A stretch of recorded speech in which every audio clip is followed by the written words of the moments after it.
Assalamualaikum warahmatullahi wabarakatuh.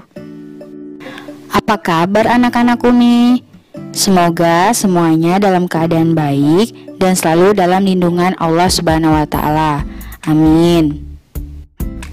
Sebelum memulai pembelajaran kita hari ini, alangkah baiknya kita berdoa terlebih dahulu agar apa yang kita pelajari hari ini dapat dengan mudah dipahami. Nah, materi pembelajaran kita kali ini adalah faktor pendorong dan faktor penghambat mobilitas sosial. Tujuan pembelajaran. Setelah pembelajaran ini, siswa diharapkan mampu menjelaskan 1. Faktor pendorong mobilitas sosial. 2. Faktor penghambat mobilitas sosial. Terdapat 6 faktor pendorong mobilitas sosial. Yang pertama, faktor struktural. Yang kedua, faktor individu. Yang ketiga, faktor sosial. Yang keempat, faktor ekonomi. Yang kelima, faktor politik. Yang keenam, kemudahan dalam akses pendidikan. 1. Faktor struktural. Faktor ini berkaitan dengan kesempatan seseorang untuk menempati sebuah kedudukan serta kemudahan untuk memperolehnya. Contoh, dengan adanya sistem demokrasi, warga negara Indonesia dapat mencapai status sosial berupa jabatan politik yang tinggi. Kedudukan yang tinggi bukan lagi didasarkan pada keturunan, tetapi pada kemampuan hingga kemudian dapat dipercaya untuk menjadi pemimpin. Struktur masyarakat Indonesia yang sangat terbuka memudahkan seseorang untuk menempati berbagai jabatan tinggi, seperti manajer atau bahkan presiden. 2. Faktor individu. Faktor ini berkaitan dengan kualitas individu yang dilihat dari segi sikap, pengetahuan, dan keterampilan. Setiap individu memiliki perbedaan. Dua orang yang memiliki pengetahuan dan keterampilan yang relatif setara belum tentu berhasil dalam melakukan mobilitas sosial. Hal ini disebabkan karena keberhasilan individu sangat ditentukan oleh sikap dan perilaku dari individu itu sendiri. 3. Faktor sosial. Faktor ini berkaitan dengan ketidakpuasan seseorang terhadap status sosial yang telah dimiliki. Setiap manusia dilahirkan dalam status sosial yang dimiliki orang tuanya. Tidak ada satupun manusia yang dapat memilih status sosialnya pada saat dilahirkan. Apabila seseorang tidak puas dengan kedudukan yang diwariskan orang tuanya, maka ia dapat mencari kedudukan sendiri di lapisan sosial yang lebih tinggi. 4. Faktor ekonomi.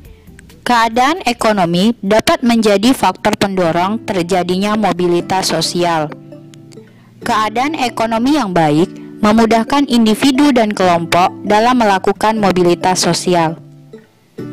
Hal ini tentu berbeda dengan masyarakat yang mengalami kesulitan ekonomi atau bahkan kesulitan memenuhi kebutuhan dasar yang prioritas utamanya adalah pemenuhan kebutuhan primer.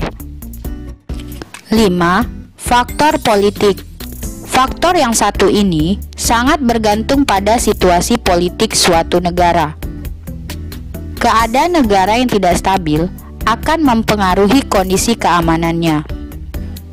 Negara yang memiliki kondisi keamanan baik akan mempermudah berjalannya roda pembangunan.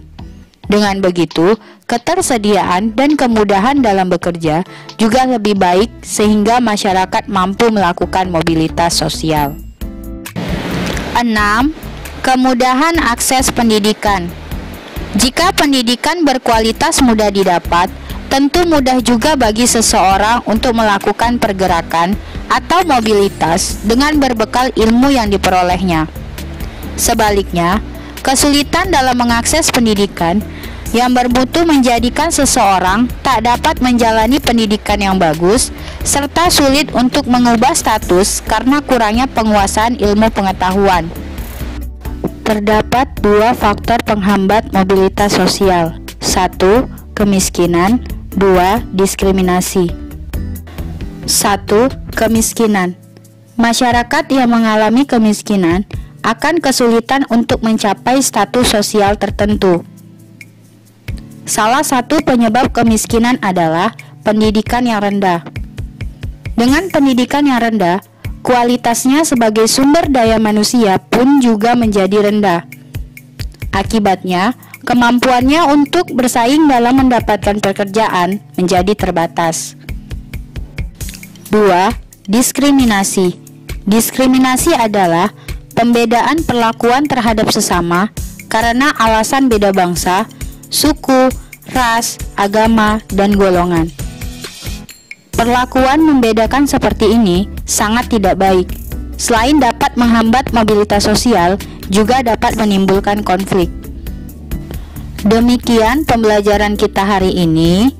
Semoga apa yang Umi sampaikan dapat menambah pengetahuan kalian. Dan untuk anak-anak Umi, jangan lupa untuk mengerjakan tugas khusus di PJJ. Umi akhiri pertemuan kita kali ini dengan wabillahi taufiq walhidayah. Assalamualaikum warahmatullahi wabarakatuh.